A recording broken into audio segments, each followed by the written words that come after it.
नमस्कार और आपका स्वागत है, जहां हम दुनिया के सबसे बड़े रहस्यों, विज्ञान और इतिहास की उन घटनाओं की तह तक जाते हैं जिन्होंने पूरी दुनिया को सोचने पर मजबूर कर दिया। आज की कहानी 8 मार्च 2014 रात के लगभग 12:41 मलेशिया एयरलाइंस की फ्लाइट MH370 239 लोगों को लेकर कुआलालंपुर से बीजिंग की ओर उड़ान भरती है। सब कुछ बिल्कुल सामान्य था। पायलट अनुभवी थे, मौसम साफ था और विमान में कोई तकनीकी समस्या दर्ज नहीं थी। लेकिन उड़ान भरने के लगभग 40 मिनट बाद कुछ ऐसा हुआ जिसने पूरी दुनिया को हैरान कर दिया। विमान का ट्रांसपॉन्डर अचानक बंद हो गया, रेडियो संपर्क टूट गया और फिर 239 लोगों से भरा एक विशाल बोइंग 777 मानो आसमान से गायब हो गया। कोई आपातकालीन संदेश नहीं, कोई दुर्घटना का संकेत नहीं, सिर्फ खामोशी। आखिर इतना बड़ा विमान कैसे गायब हो सकता है? क्या यह एक दुर्घटना थी, एक अपहरण, या क्या इसके पीछे कोई ऐसा सच छिपा है जो आज भी दुनिया से अनजान है? आज हम अफवाहों नहीं बल्कि सबूतों के आधार पर MH370 की पूरी जांच करेंगे।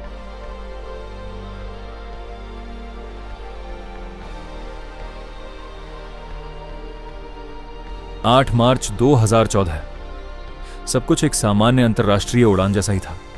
मलेशिया एयरलाइंस की फ्लाइट MH370 एक आधुनिक बोइंग 777-200 ER विमान कुआलालंपुर अंतर्राष्ट्रीय हवाई अड्डे से बीजिंग के लिए रवाना हुई। विमान में कुल 239 लोग सवार थे।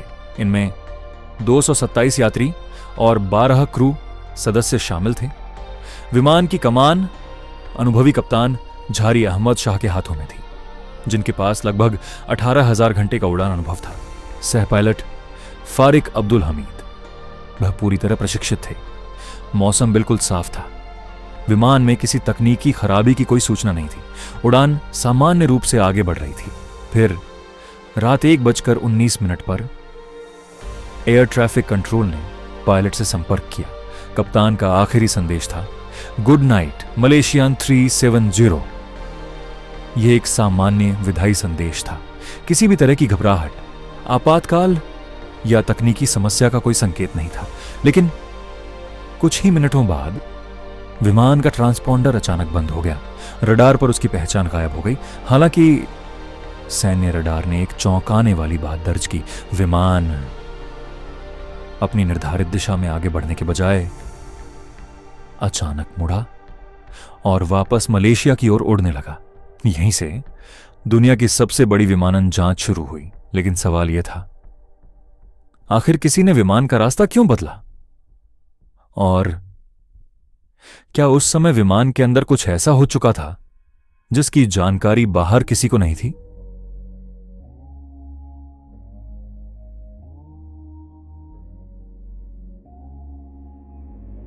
जब MH370 रडार से गायब हुआ तो शुरुआत में अधिकारियों को लगा कि शायद यह किसी तकनीकी खराबी का मामला हो। लेकिन जांच आगे बढ़ी तो पहला बड़ा सुराग सामने आया, विमान का ट्रांसपॉन्डर। ट्रांसपॉन्डर एक ऐसा उपकरण होता है जो एयर ट्रैफिक कंट्रोल को विमान की पहचान, उसकी ऊंचाई और उसकी स्थिति बताता है। अगर यह बंद हो जाए तो नागरिक रडार पर विमान की पहचान लगभग गायब हो जाती है। लेकिन यहां एक अजीब बात हुई। जांच में पता चला कि ट्रांसपॉन्डर अचानक खराब नहीं हुआ था। वह जानबूझकर बंद किया गया हो सकता है। क्यों? क्योंकि विमान के दूसरे सिस्टम कुछ समय तक सामान्य रूप से काम करते रहे। यानी सिर्फ पहचान प्रसारित करने वाला सिस्टम बंद हुआ, पूरा विमान नहीं। और फिर सैन्य रडार ने एक और चौंकाने वाली बात दर्ज की। MH370 अपनी निर्धारित दिशा में आगे बढ़ने के बजाय धीरे धीरे मुड़ा और वापस मलेशिया की ओर उड़ने लगा। यह कोई छोटा मोड़ नहीं था, बल्कि कई नियंत्रित मोड़ों की एक श्रृंखला थी। यानी विमान अब भी नियंत्रित तरीके से उड़ रहा था। यहीं से दुनिया भर के जांचकर्ताओं के मन में पहला बड़ा सवाल उठा। अगर विमान नियंत्रित तरीके से उड़ रहा था तो उसे कौन उड़ा रहा था? क्या कॉकपिट में सब कुछ सामान्य था? क्या किसी ने विमान पर कब्जा कर लिया था? या क्या पायलट किसी ऐसी आपात स्थिति से जूझ रहे थे जिसकी जानकारी बाहर किसी को नहीं थी? लेकिन रहस्य यहीं खत्म नहीं होता, क्योंकि जब सबको लगा कि विमान गायब हो चुका है, उसी समय अंतरिक्ष में मौजूद एक उपग्रह उसे अब भी बात कर रहा था, और यही पूरी जांच का सबसे महत्वपूर्ण सबूत बना।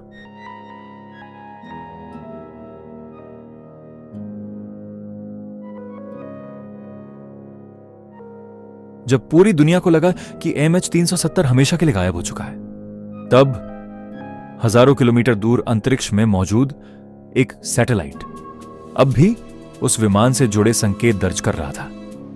यह सैटेलाइट था इनमरसैट। हालांकि विमान ने कोई संदेश नहीं भेजा, कोई लोकेशन नहीं, कोई आपातकालीन कॉल नहीं, लेकिन हर घंटे विमान और सैटेलाइट के बीच एक छोटा सा स्वचालित संपर्क होता रहा। इसे सैटेलाइट हैंडशेक कहा जाता है। यह ऐसा था मानो कोई व्यक्ति फोन पर कुछ बोले बिना सिर्फ यह बताता रहे कि मैं अभी भी यहां हूं। यही छोटे छोटे संकेत पूरी जांच की सबसे महत्वपूर्ण कड़ी बन गए। वैज्ञानिकों ने इन संकेतों का महीनों तक विश्लेषण किया। उन्होंने सिग्नल को आने जाने में लगे समय और उसकी आवृत्ति में आए बदलावों का अध्ययन किया, और फिर एक चौंकाने वाला निष्कर्ष सामने आया। MH370 उत्तर की ओर नहीं गया था जैसा पहले अनुमान लगाया गया था, बल्कि वह दक्षिणी हिंद महासागर की ओर घंटों तक उड़ता रहा। एक ऐसा इलाका जहां हजारों किलोमीटर तक कोई हवाई अड्डा नहीं, कोई जहाज नहीं, और लगभग कोई मानव गतिविधि भी नहीं थी।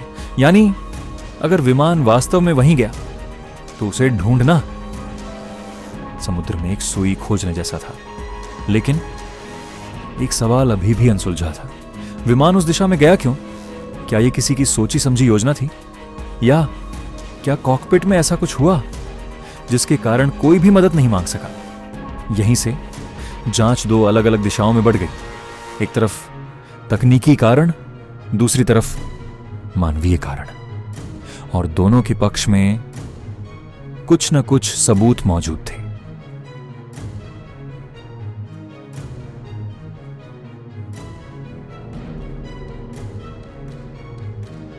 MH370 के गायब होने के बाद दुनिया भर में सैकड़ों थ्योरीज सामने आई, लेकिन जांचकर्ताओं ने सबसे पहले 3 प्रमुख संभावनाओं पर ध्यान दिया। थ्योरी नंबर 1, तकनीकी खराबी। क्या विमान में कोई गंभीर तकनीकी समस्या आ गई थी?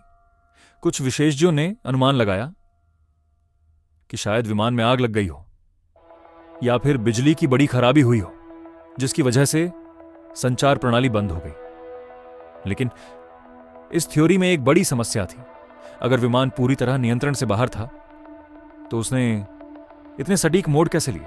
सैन्य रडार के अनुसार MH370 ने कई नियंत्रित दिशा परिवर्तन किए। ऐसा आमतौर पर एक प्रशिक्षित पायलट ही कर सकता है। इसलिए सिर्फ तकनीकी खराबी पूरी कहानी नहीं समझा पाती। थ्योरी नंबर 2, अपहरण, हाईजैकिंग। क्या किसी ने विमान पर कब्जा कर लिया था? शुरुआत में यह सबसे चर्चित थ्योरी थी, लेकिन जांच एजेंसियों को ऐसा कोई विश्वसनीय सबूत नहीं मिला जो किसी आतंकी संगठन या संगठित अपहरण की पुष्टि करता हो। किसी समूह ने इस घटना की जिम्मेदारी भी नहीं ली। इसीलिए यह संभावना पूरी तरह साबित नहीं हो सकी। थ्योरी नंबर 3, जानबूझकर दिशा बदलना। अब जांच सबसे विवादित संभावना की ओर बढ़ी। क्या किसी ने जानबूझकर विमान का रास्ता बदला?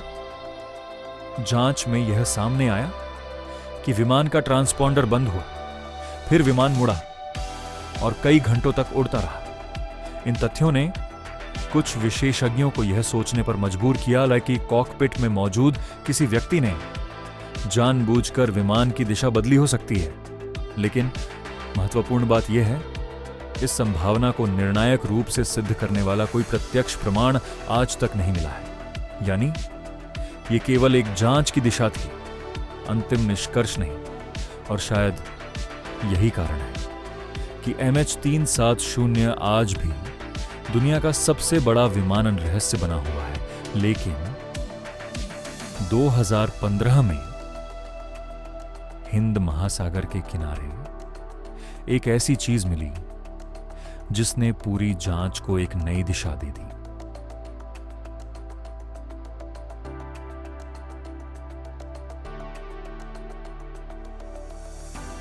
करीब 16 महीने बीत चुके थे। दुनिया अब भी MH370 की तलाश में लगी हुई थी, लेकिन किसी को नहीं पता था कि विमान आखिर गया कहां। फिर 29 जुलाई 2015 हिंद महासागर में स्थित रेयूनियन आइलैंड के समुद्र तट पर एक बड़ा धातु का टुकड़ा मिला। शुरुआत में किसी को अंदाजा नहीं था कि यह क्या है, लेकिन जब विमान विशेषज्ञों ने इसकी जांच की तो पूरी दुनिया चौंक गई। यह एक फ्लैपरोन था, यानी विमान के पंख का वह हिस्सा जो उड़ान के दौरान संतुलन और नियंत्रण बनाए रखने में मदद करता है। कई महीनों की जांच के बाद विशेषज्ञों ने पुष्टि की कि यह टुकड़ा मलेशिया एयरलाइंस फ्लाइट MH370 का ही था। यह पहला ठोस सबूत था कि विमान वास्तव में हिंद महासागर में समाप्त हुआ। लेकिन रहस्य अभी भी खत्म नहीं हुआ था, क्योंकि सिर्फ एक टुकड़ा मिलने से यह नहीं पता चलता कि विमान आखिर समुद्र में कैसे गिरा। आने वाले वर्षों में मोजाम्बिक, तंजानिया, दक्षिण अफ्रीका और मेडागास्कर के समुद्र तटों पर भी कुछ और मलबे के टुकड़े मिले। महासागर की धाराओं का अध्ययन करने वाले वैज्ञानिकों ने इन सभी टुकड़ों का विश्लेषण किया। उनके निष्कर्ष दक्षिणी हिंद महासागर की ओर इशारा करते थे, लेकिन समस्या अब भी वही थी। इतने विशाल महासागर में विमान आखिर किस स्थान पर गिरा? हजारों वर्ग किलोमीटर समुद्र की तलाशी ली गई, उन्नत पानी के नीचे चलने वाले रोबोट भेजे गए, सोनार तकनीक का उपयोग किया गया, लेकिन मुख्य मलबा आज तक नहीं मिला। और जब इतनी बड़ी खोज के बाद भी विमान नहीं मिला तो दुनिया में नई नई साजिशों की कहानियां फैलने लगी। क्या सचमुच सरकारें कुछ छिपा रही थीं, या ये सिर्फ इंटरनेट पर फैलती अफवाहें थीं? अब हम इन सभी दावों की जांच करेंगे और देखेंगे कि सबूत किसके साथ है।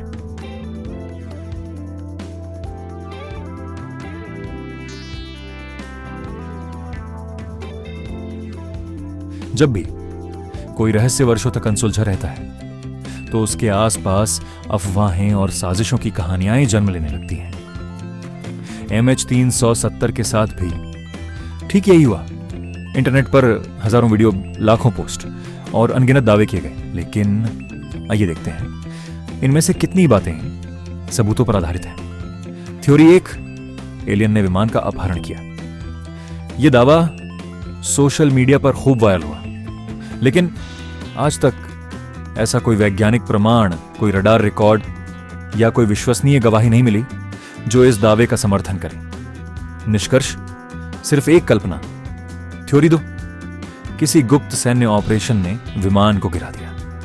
कुछ लोगों का मानना था कि MH370 गलती से किसी संवेदनशील सैन्य क्षेत्र में पहुंच गया और उसे मार गिराया गया, लेकिन कई देशों की जांच एजेंसियों और उपलब्ध रडार डेटा में ऐसा कोई प्रत्यक्ष सबूत नहीं मिला जो इस दावे की पुष्टि करे।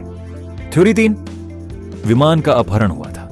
यह संभावना जांच का हिस्सा रही, लेकिन कोई फिरौती नहीं मांगी गई, किसी संगठन ने जिम्मेदारी नहीं ली और कोई ठोस सबूत भी नहीं मिला जिससे यह सिद्ध हो सके कि विमान का अपहरण हुआ था। थ्योरी 4, क्या पायलट ने जानबूझकर विमान की दिशा बदली? यह सबसे विवादित संभावना रही, क्योंकि विमान ने नियंत्रित तरीके से दिशा बदली और कई घंटों तक उड़ान जारी रखी, लेकिन जांच में ऐसा कोई निर्णायक प्रमाण नहीं मिला जो यह साबित कर सके कि पायलट ने जानबूझकर विमान को दुर्घटनाग्रस्त किया। यानी यह केवल एक संभावित परिकल्पना है, अंतिम सत्य नहीं। इतने वर्षों की जांच के बाद भी दुनिया के पास कुछ सवालों के जवाब है, लेकिन सबसे महत्वपूर्ण सवाल आज भी अनुत्तरित है। MH370 के आखिरी क्षणों में वास्तव में क्या हुआ था? और यही सवाल इसे इतिहास का सबसे बड़ा विमानन रहस्य बना देता है। अब आइए जानते हैं आधिकारिक जांच आखिर किस निष्कर्ष पर पहुंची।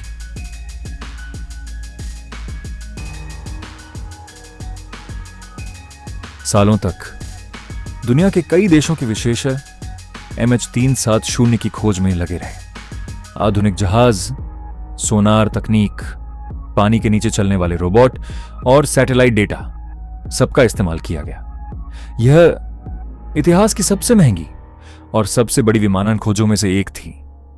लेकिन इतनी विशाल खोज के बावजूद MH370 का मुख्य मलबा आज तक नहीं मिल पाया। साल 2018 में मलेशिया सरकार ने अपनी अंतिम जांच रिपोर्ट जारी की।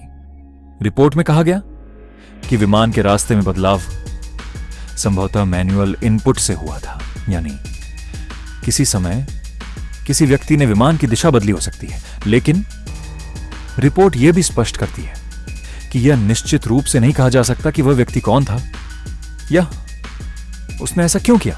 यानी जांच ने कई महत्वपूर्ण तथ्य सामने रखे, लेकिन MH370 के गायब होने का अंतिम कारण आज भी आधिकारिक रूप से अज्ञात है। 239 लोग 8 मार्च 2014 की उस रात अपने घरों से निकले थे, लेकिन वे कभी अपने गंतव्य तक नहीं पहुंच सके। आज भी उनके परिवार एक अंतिम उत्तर का इंतजार कर रहे हैं। शायद एक दिन नई तकनीक, बेहतर समुद्री खोज या कोई नया सबूत इस रहस्य से पर्दा उठा दे। लेकिन आज MH370 अब भी दुनिया के इतिहास का सबसे बड़ा अनसुलझा विमानन रहस्य बना हुआ है।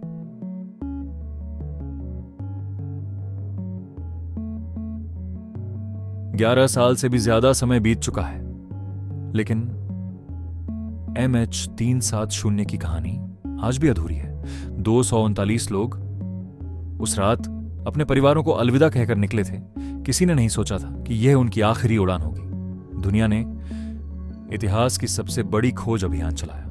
अरबों रुपये खर्च किए गए, हजारों विशेषज्ञों ने दिन रात काम किया, फिर भी एक सवाल आज भी वैसा ही खड़ा है। आखिर MH370 के साथ हुआ क्या था? शायद एक दिन समुद्र की गहराइयों में छिपा कोई नया सबूत इस रहस्य का पर्दाफाश कर दे, या शायद ये रहस्य हमेशा के लिए इतिहास का हिस्सा बन जाए। लेकिन एक बात निश्चित है, हर रहस्य हमें एक नई सीख देता है, और MH370 हमें यह सिखाता है कि आधुनिक तकनीक के इस युग में भी हमारी दुनिया में अब भी ऐसे रहस्य मौजूद हैं जिनका उत्तर विज्ञान अभी तक नहीं खोज पाया है। अगर आपको यह इन्वेस्टिगेशन डॉक्यूमेंट्री पसंद आई हो तो वीडियो को लाइक जरूर करें, अपने विचार कमेंट में लिखें। लेकिन याद रखिए, तथ्यों और अफवाहों में अंतर करना ही एक सच्चे खोजी की पहचान है। और अगर आप भी दुनिया के सबसे बड़े रहस्यों, विज्ञान, इतिहास और अनसुलझे मामलों की सच्चाई जानना चाहते हैं तो यूनिवर्स ऑफ जिट को सब्सक्राइब करना मत भूलिए। मैं मिलूंगा आपसे एक और रहस्य, एक और इन्वेस्टिगेशन और एक नए सच के साथ। तब तक सवाल पूछते रहिए और सच की तलाश कभी मत छोड़िए। धन्यवाद।